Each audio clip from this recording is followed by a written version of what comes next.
Hello everyone, and welcome to Hill Street. Today's story is My Parents Had Strange and Strict Rules by Crimson Bayonet. If you end up enjoying this story, please leave a like. And if you enjoy hearing stories from me, please subscribe and become a resident of Hill Street and let me know how I'm doing in the comments. Now, let's get to this nightmare. My name is Jack, and I was a normal, young adult living in a normal world. As a child, I went to school every day. I did my homework, and on the weekends I played with my friends, and often spent the night at their homes. Now, my parents were always strict, so to speak.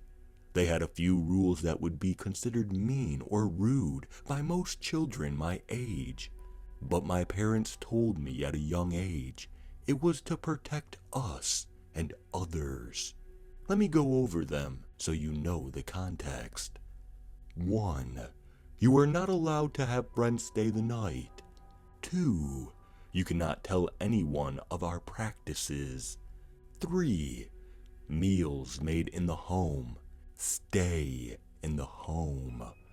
4. Homework is to be done every night. 5. No TV or lights past midnight. 6. Do not play with your food. 7. Never go in the basement. It's just 7 simple rules that I never really understood until today. Some may find them odd, but it's something I'm used to, so to me, it was something I thought everyone was used to. Well, we moved to a new state, and I had to make new friends at school. As I was getting ready for school and eating a simple PB&J sandwich, I was watching TV mindlessly. It was on the news explaining some strange disappearances in the area. Breaking news, we have a video of one of the missing children being abducted. Currently, we have no way of telling who did this, so we and the police are reaching out for any tips on this. I remember thinking this was interesting and kind of sad. Who would just abduct children? Must be monsters. As I was thinking to myself, my dad strolled in with a smile and asked if I would like to have burgers or steak tonight. Burgers have always been my favorite. So, you can imagine my face lighting up when he asked. But before I could speak, I choked on my food a little and needed to drink some milk in a cup. So, burgers, right son? No problem. I'll head to the store after work and get some buns. I love you, son. Have a great day at school. After I caught my breath, I ran to him and hugged him. As he was leaving, Mom came downstairs and kissed him before he left. I never packed lunch and just ate the school lunch, but today was special. It was pizza. The pizza at my school was always served in little squares, but they were fire. Mom looked at me and asked if I was ready for school, so I grabbed my backpack and finished my milk and headed out the door. We got to school and sat in the parking lot before going in. Jackie, I know moving has been tough on you, but I appreciate you understanding it. Making new friends is never easy, and I'm glad you have a friend group so early. I'm proud of you, son. She cracked a soft, motherly smile at me. It was warm and loving, which is something my mom was always good at showing affection for. Thanks, Mom. I love you. I hugged Mom and promptly jumped out of the car and ran to school. That day, my friend Derek and I met at lunch and talked about how weird and scary it was one of our classmates went missing. Jack, I know you watch the news every morning, but did you see Mary on the news today? There was a video of her being snatched up, and the guy just drove off. It was so fast. He looked very worried, but then again, I feel that everyone in school saw this because it was all we could hear at lunch. Yeah, it's so surreal. I never thought something like this could happen to us, I said, clearly shaken up. I remember being on edge all day, but felt lucky that my mother was always there to pick me up when I got out of school. After lunch, my school held a mandatory assembly. The principal was in the middle of the gym with a mic and a script he wrote. Hey kids, with the news of what's been happening, we felt it was necessary to speak about this. As we all know, Mary was abducted shortly after leaving school, and I know you were all worried, so we will go over some very helpful tips and start enacting a buddy system with everyone who walks to and from school. They went over the obvious: never accept gifts from strangers, and always be vigilant about what's going on around you. They were so worried that they even upped security around town. It was as if the whole city was on high alert, and they had every right to be. Everyone was silent and somber, letting the principal talk. Mary was a sweet girl who was nice to everyone. I couldn't imagine the kind of person who would exploit that. After the assembly, all the walkers were assigned a buddy and given emergency buttons, which was a small necklace that had a button that instantly alerted the police if something bad was happening. I think everyone pushing this button as a prank would be in bad taste, as we never had a false alarm. I was in social studies class with my friend Derek, and we were doing a project together in which we had to do a presentation on someone important in the advancement of humanity in one way or another. Well, we chose to do a project on Marie Curie and her life. Without her, we wouldn't have x-rays or even be as advanced in radiology as we are today. I'm getting off track, sorry. I'm just really passionate about this subject, but it has no real relevance other than it was the class of the day. After that class, Derek got with his walking buddy and smiled at me. I saw the pain on his face, as if he was scared, so I gave him a quick hug and told him, "You'll be okay, man. I trust the system. If you need anything, call me, okay, man?" He smiled and told me he fully charged his phone and will call me when he got home. Well, I got in the car with my mom, and she asked how my day was, so I told her, well, kind of scary and depressing. Mary was confirmed to be missing, and we held an assembly to tell us the importance of staying together and reporting strange behavior. My mom sensed I was shaken up by all of this and instantly leaned in to hug me. I hugged her softly and cried in her arms. I never cried before, but something just hit me on how dangerous this world was. "Hey there, son. It'll be okay. I will make sure nothing will ever happen to you. How about we go to McDonald's, buddy?" I wiped the tears from my eyes and sniffled and shook my head. We got our food and ate in the parking lot. Mom was always a bit antisocial, but she was always smiling and joking around me. She had a really good way of hiding fear and pain from me. Looking back, she did that a lot. I got home and was working on my homework when my dad walked in and placed his hat and keys on the key holder next to the door. He came up to me and hugged me. Mom came downstairs and kissed him, and they proceeded to go to their room. Later that night, my dad went into the basement to grab the burger meat and came back up with a little bit of blood on him. but a pound of ground beef. Oh, honey, you got a little blood on your shirt. Go change and I'll bleach it. My mother told my dad. He changed shirts into something more casual. It was a Hawaiian shirt. You know, the ones you see on Magnum PI.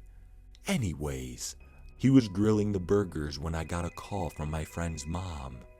Have you seen Derek? He left to go to the gas station after school, and I haven't seen or heard of him since. No, I haven't, Miss Jill. I'm sorry. This has me a bit worried too, because he was supposed to call me when he got home. I will call around and see if anyone was hanging out with him. Thanks, Jack. I appreciate it. Keep me updated. She hung up, and I proceeded to try calling him. After 3 rings, he picked up. Hey man, what's up? Hey Derek, your mother called asking if you're okay. Are you at the gas station? Also, why didn't you answer her calls? Well man, I'm with Pamela, and I didn't want her to know I have a relationship. You know how controlling she is. Let her know that I'm with Eric and my phone died. Alright man, just call me later, alright bro? So we can party up and play some COD. Ha, will do man. He hung up, and I called his mom and explained he was with Eric and his phone died. She sounded much more relieved. By the time I got off the phone, Dad walked in and handed me a plate with a smile. My dad was a part-time butcher and chef for a Michelin star food truck. His food was always amazing, and I was grateful for what he made. This burger was very juicy and soft, but it was fully cooked. Wow, Dad, you outdid yourself here. Thanks, champ. Pineapple works wonders on softening meat. Yeah, honey, it shows. Later that night, I was playing Modern Warfare 2 with the boys, and it hit me. Derek never called me. I got off the game to try calling him, and it went straight to voicemail. I kept calling over and over, and about the 10th call, I left him a voicemail and gave up. That night it was hard to sleep, since I kept thinking about if Derek was okay.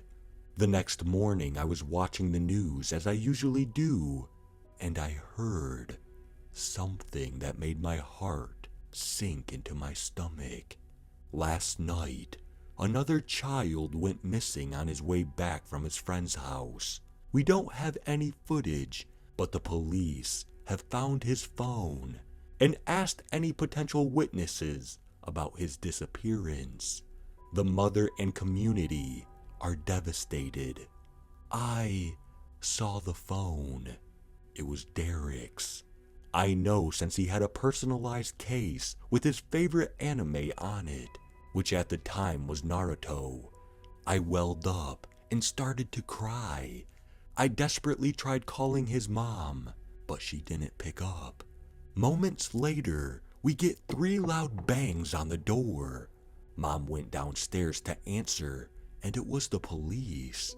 Mom called me over and asked me what happened last night to Derek, and if I heard anything. No, he was hanging out at Pamela's house and was supposed to call me when he got home so we could play COD together, but he never did. The police thanked me and walked away. My mother instantly hugged me and asked if I wanted to stay home today. I shook my head yes, as the stress of possibly losing a friend was too much for me. That day I was in my room, worrying and crying. He meant so much to me, since he and I were friends the day I moved to that city. We were inseparable. We did everything together, and even got all the same classes. Minutes became hours, and time flew by. Before I could realize it, it was already time for me to go to bed. As I laid in bed awake, still broken by this whole situation, I heard sounds coming from beneath me. It was kinda like crying, but softer. I'm just hearing things. Nothing can be in our basement. I tried to comfort myself by rubbing my arm. It kept going on, and the curiosity came over me. I grabbed my phone to use as a flashlight. I got to the basement door, which had a deadbolt on the top of it. I unlocked it and slowly turned the doorknob and opened the door. The stairs leading to the basement were darker than anything I'd seen before. I slowly walked down the step and was careful not to make the stair creak. The further and further I went, the louder the moaning sound got. When I got to the base of the stairs and touched the concrete floor, I noticed how cold it was down there. I understand my father's job is to make food, so he kept most of the ingredients here. I looked around for a switch and finally found it. I flicked on the light and was horrified.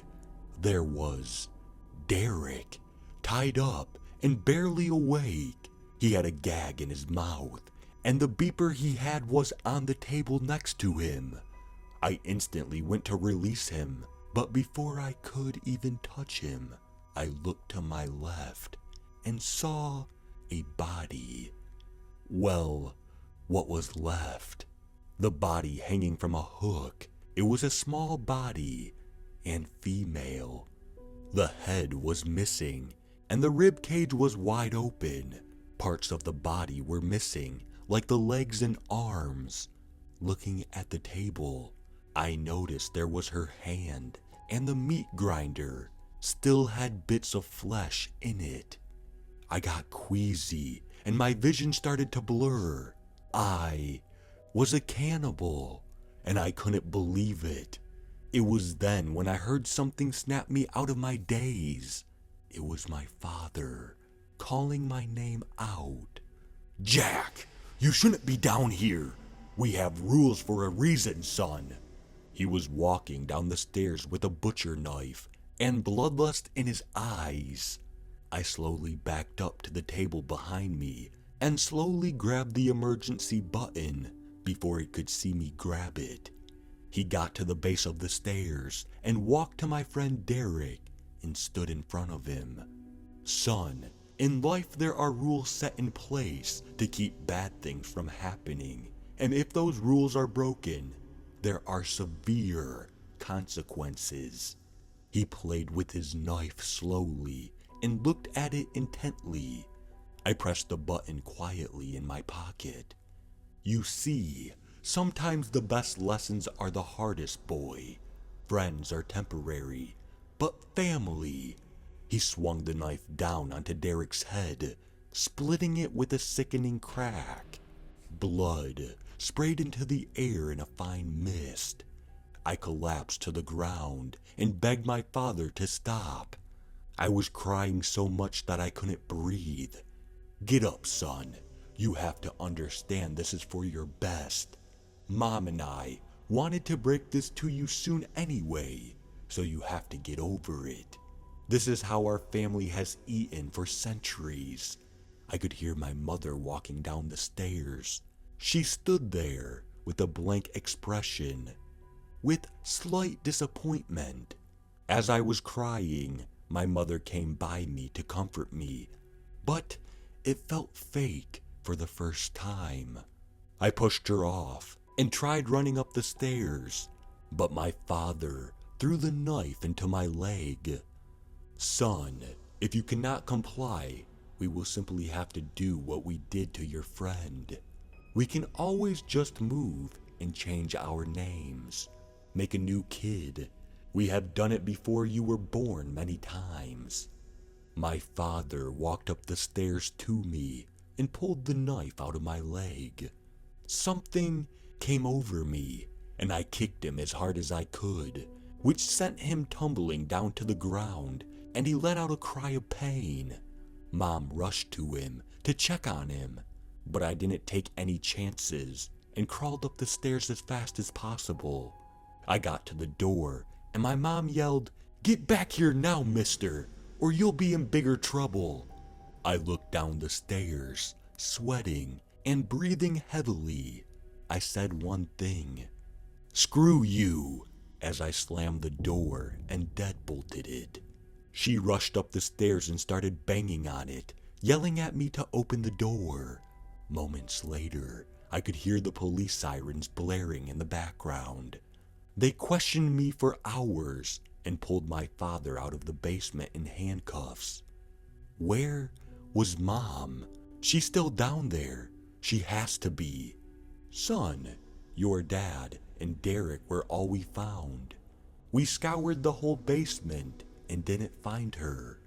I was put under witness protection and moved out of state into a loving family. I've been vegan ever since. I can't stand the sight of meat. I can't tell what was worse, that I was a cannibal or that I liked the taste of human flesh. Life has been smooth since then, though. I got a job and a new girlfriend, Jamie, and a new boyfriend, Thomas. They make me so happy. The reason why I wanted to tell the world this is because yesterday I got a letter in the mail. It says this: "Dear Jack, I missed you, son. I know we left on bad terms. However, your father died in prison a week ago. I wanted to check in on you and make sure you are eating well and are happy. Love, Mom." The creepiest thing is, I just moved again with my significant other across the country, and the letter was hand-delivered. I don't want to be here anymore.